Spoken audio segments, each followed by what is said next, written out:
ರಾಜ್ಯದ ಮಲ್ಟಿಪ್ಲೆಕ್ಸ್ಗಳು ಸೇರಿದಂತೆ ಎಲ್ಲ ಚಿತ್ರಮಂದಿರಗಳಲ್ಲಿ ಪ್ರದರ್ಶಿಸಲಾಗುವ ಪ್ರತಿ ಪ್ರದರ್ಶನಕ್ಕೆ ಪ್ರವೇಶ ದರವನ್ನು 200 ರೂಗಳಿಗೆ ಸೀಮಿತಗೊಳಿಸಲಾಗುವುದು.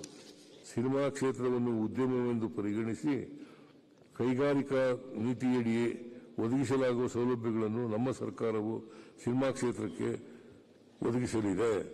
ಬೆಂಗಳೂರು ನಂದಿನಿ ಲೇಔಟ್ನಲ್ಲಿ ಚಲನಚಿತ್ರ ಅಕಾಡೆಮಿಯು ಹೊಂದಿರುವ 2.5 ಎಕರೆ ನಿವೇಶನದಲ್ಲಿ ಬಹು ಪರದೆಗಳಿರುವ ಚಿತ್ರಮಂದಿರ ಸಮುಚ್ಚಯವನ್ನು ಸಾರ್ವಜನಿಕ ಖಾಸಗಿ ಸಹಭಾಗಿತ್ವದಲ್ಲಿ ಅಭಿವೃದ್ಧಿಪಡಿಸಲಾಗುವುದು.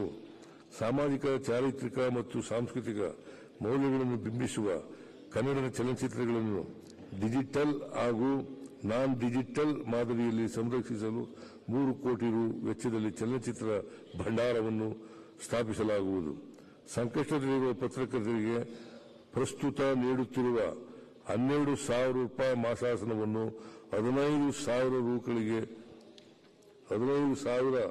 ರೂಗಳಿಗೆ ಹಾಗೂ ಕುಟುಂಬ ಮಾಸಾಸನವನ್ನು 6,000 ರಿಂದ 7,500 ರೂಪಾಯಿಗಳಿಗೆ ಹೆಚ್ಚಿಸಲಾಗುವುದು.